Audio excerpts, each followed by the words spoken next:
আসসালামু আলাইকুম প্রিয় দর্শক। ডক্টর মোহাম্মদ ইউনূস মানে আমাদের এই অন্তর্বর্তীকালীন সরকারের প্রধান উপদেষ্টা, উনি গতকাল একটা অনুষ্ঠানে গিয়েছিলেন এবং অনুষ্ঠানে গিয়ে উনি দুটো মন্তব্য করেছেন। আমি এই মন্তব্যগুলো নিয়ে আজকে একটু আলোচনা করতে চাই। এই মন্তব্যের একটা মন্তব্য আমার পছন্দ হয়েছে, কিন্তু সেটাও ওনার মুখে এভাবে উচ্চারিত হওয়া ঠিক কিনা তা নিয়ে আমার প্রশ্ন রয়েছে। আরেকটা মন্তব্য যেটা করেছেন সেটা নিয়ে ওনার কাছে এই ধরনের মন্তব্য আমি আশাই করি নাই এবং এটা বেশ আপত্তিকর মন্তব্য বলে আমার কাছে মনে হয়েছে। প্রথমে আপত্তির জায়গাটায় আসি। তিনি বুধবার দিন এই চীন মৈত্রী সম্মেলন কেন্দ্রে digital device and innovation expo 2026 এর উদ্বোধন করতে গিয়েছিলেন। সেখানে যে উনি একটা কথা বলেছেন সেটা হলো যে এই যে আমাদের দেশ পাসপোর্ট, ভিসা এবং জালিয়াতি এসব কাজে বাংলাদেশ বিশ্ব চ্যাম্পিয়ন। আপনারা অবাক হবেন না, উনি আসলেই এমন মন্তব্য করেছেন। আমরা নাকি জালিয়াতিতে এখন বিশ্ব চ্যাম্পিয়ন হয়ে গিয়েছি। তো এই কথাটা উনি কেন বলেছেন তার কিছু কারণ উল্লেখ করেছেন। উনি বলেছেন উনি দেখেছেন যে প্রায় আমাদের এখান থেকে ভিসা জালিয়াতি হয়, পাসপোর্ট জালিয়াতি হয় এবং এই জালিয়াতিগুলি ধরা পড়ে।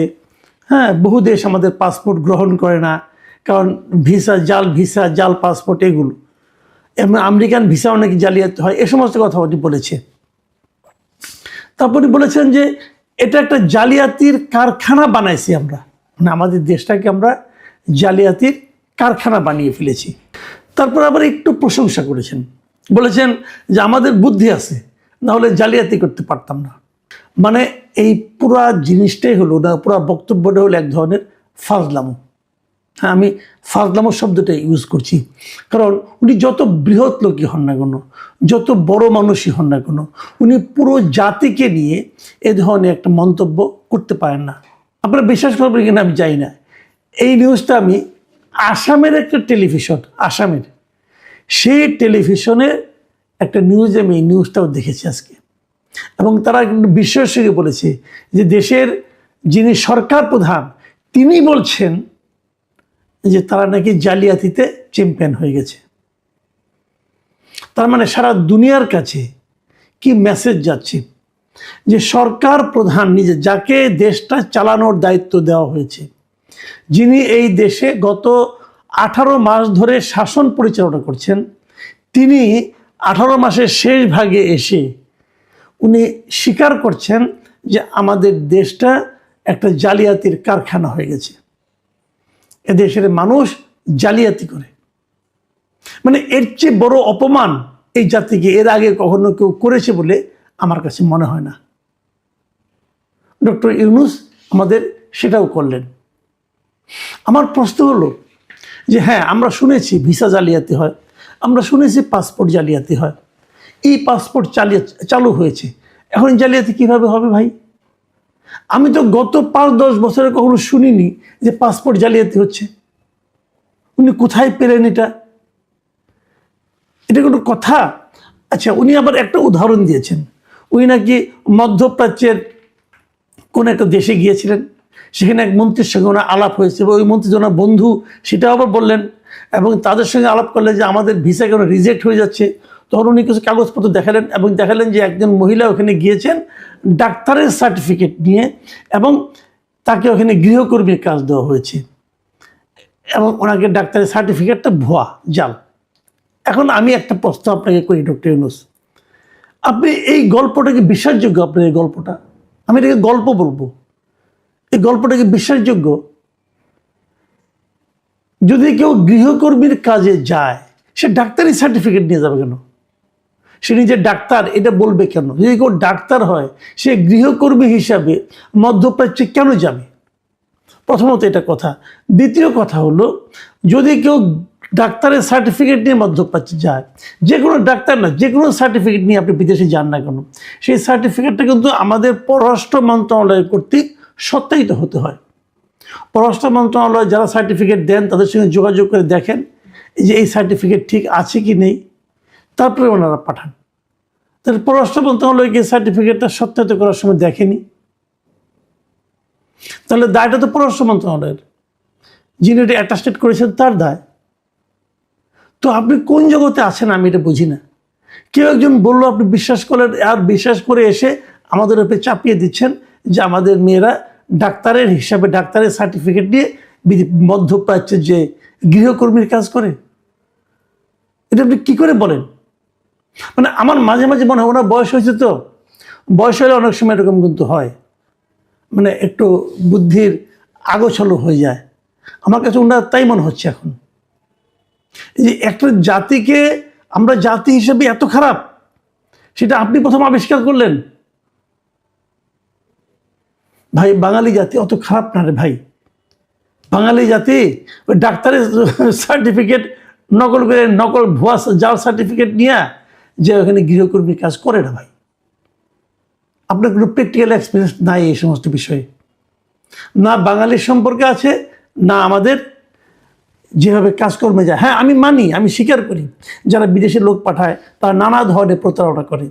তারা আমাদের এখানকার লোকজনের কাছ থেকে বেশি টাকা নেয়, বেশি টাকা নিয়ে ছোট চাকরি দেয়, স্কিল চাকরিতে পাঠায় না।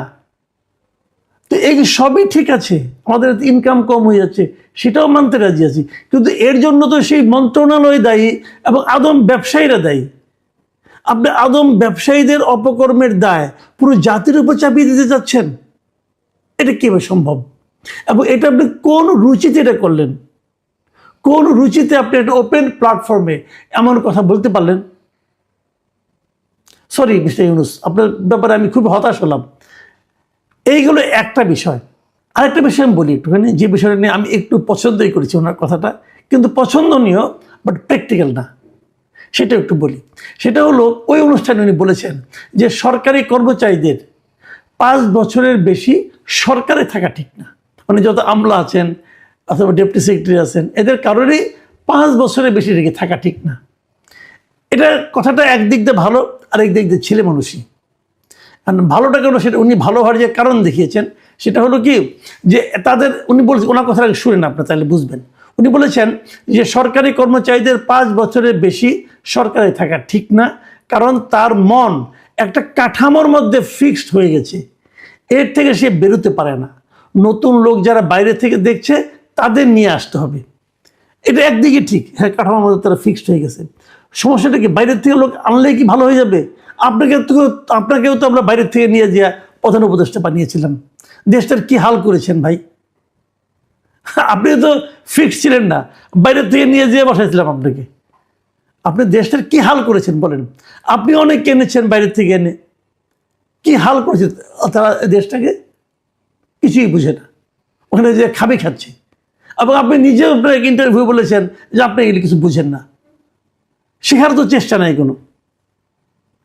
আবার উনি একটা উদাহরণ দিয়ে বলেছেন, যেমন প্রযুক্তি মন্ত্রণালয়ে যদি এমন লোক আসে, প্রযুক্তি সম্পর্কে যার বোঝাপড়া হয়েছিল 30 বছর আগে, 30 বছরে তো সারা দুনিয়া পাল্টে যায়, সে তখন যা পেয়েছে সেটাই তার কাছে আছে, এটা তার দোষ নয়, সে এটা অনুভব করার সুযোগ পায় নাই।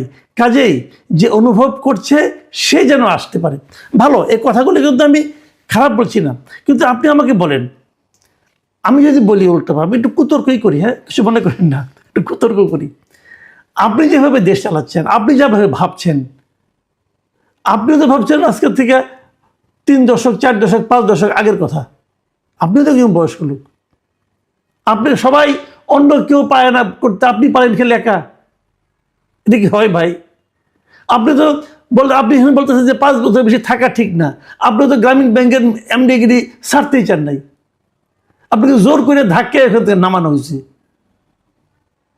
তাহলে কেমন হইল?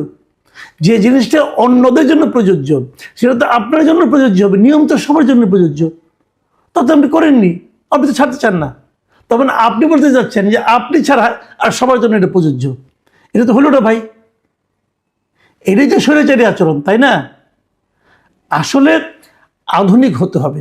বরঞ্চ আপনি এভাবে বলতে পারতেন, নিত্য নতুন জ্ঞান আসছে, নিত্য নতুন প্রযুক্তির উন্নতি হচ্ছে, তার সঙ্গে সবাইকে খাপ খাওয়াইতে হবে। যে খাপ খাওয়াইতে না পারবে সে ছিটকে পড়বে। প্রতি বছর তাদের একটা পরীক্ষা হবে, সেই পরীক্ষায় যারা টিকতে পারবে তারা টিকে থাকবে। এখন আপনি 5 বছর পর পর করবেন, 5 বছর পর পর আপনি সচিব পাবেন কই? ধরেন সচিবটা তো হতে গেলে 15-20 বছরে ধীরে ধীরে ধীরে ধীরে কাজ শিখতে শিখতে যায় সে সচিব হয়। আপনি যদি 5 বছর পর পর সচিব চেঞ্জ করতে চান, পাবেন কই আপনি সচিব? আপনি বলেন না আমি জয়েন্ট সেক্রেটারি থেকে নেব, তো জয়েন্ট সেক্রেটারি তো এনে 5 বছরের বেশি সময় ধরে আছে। তার আগে ডেপুটি সেক্রেটারি সেও তো 10 বছর ধরে আছে। তাহলে তো সেই ফর্মেটে আপনি পড়ে গেলেন। শুনেন, অনেক কিছু ইউটোপীয় চিন্তা ভাবনার মধ্যে অনেক কিছু সম্ভব। এগুলি বলে না, এগুলি হলো চটকদার কথা। চটকদার কথা বলে মানুষকে মুগ্ধ করা যায় সাময়িক সময়ের জন্য, লম্বা সময়ের জন্য যায় না। আপনি গ্রামীণ ব্যাংকের এমডি হিসাবে নোবেল পুরস্কার পেয়েছেন, সারা দুনিয়ায় গিয়েছেন, একটা দুইটা করে বক্তৃতা দেন, মানুষ হাততালি দেয় আর বলে বাহ বাহ কি সুন্দর, শুনতে শোনা যায়। কিন্তু দীর্ঘমেয়াদে আপনার এই সমস্ত চিন্তা ভাবনা, কথাবার্তা, এগুলো যে কত মানে আপনার অগ্রহণযোগ্য তার প্রমাণ তো আমরা 18 মাসে পেলাম। 18 মাসে আপনি কি করতে পেরেছেন বুঝান তো আমারে। সারা দুনিয়ায় আপনি প্রচার করে বেড়াচ্ছেন 3-0 থিওরি আপনার। তো আপনার এই 3-0 থিওরিটা কি আসলে? আপনি 3-0-তে বলেছেন যে 0 poverty, 0 unemployment and 0 carbon emission. Okay, তো যদি আপনি 0 আনএমপ্লয়মেন্ট হয়, তো 0 পভার্টি আর 0 আনএমপ্লয়মেন্ট তো একই জিনিস। যেখানে কোনো পভার্টি নাই সেখানে আনএমপ্লয়মেন্ট নাই, অথবা যদি আনএমপ্লয়মেন্ট না থাকে দারিদ্র থাকবে কেন? আপনি এই যে একটা ফরম্যাট নিয়ে সারা দুনিয়াকে দেখাচ্ছেন, শোনাচ্ছেন এবং চমক সৃষ্টি করতেছেন, এবং আপনি সারা দুনিয়াতে বলতেছেন তো আপনি এটা করেন। তো আপনি তো 1.5 বছর একটা রাষ্ট্র ক্ষমতায় ছিলেন, আপনি এটা আপনার রাষ্ট্রে কতটুকু প্রয়োগ করার চেষ্টা করছেন? এই 3-0 কোন 0টা আপনি আপনার দেশে ইমপ্লিমেন্ট করার চেষ্টা করেছেন বলেন? আপনি কি পভার্টি 0-তে আনতে পারছেন? 1.5 বছর আনার জন্য কোনো একটা স্টেপ নিয়েছেন, কোনো একটা প্রজেক্ট হাতে নিয়েছেন? আপনি কি 0 আনএমপ্লয়মেন্ট করার চেষ্টা করেছেন? বরং আপনার সবাই আনএমপ্লয়মেন্ট বেড়েছে। আপনার কার্বন এমিশন 0 করতে পেরেছেন? পারেননি তো। ভাই, এই চটকদার কথা বলা এক জিনিস আর কাজ করা আরেক জিনিস। আপনি যে আসলে বেসিক্যালি কতটা ফাঁপানো বেলুন, এটাই জাতি এরই মধ্যে আমার ধারণা টের পেয়ে গেছে। যাতে এখন আল্লাহর কাছে প্রার্থনা করছে যে আপনি কবে যাবেন, আপনি যান এবং আমাদেরকে রক্ষা করুন। প্রিয় দর্শক, এখন এ পর্যন্তই। আল্লাহ।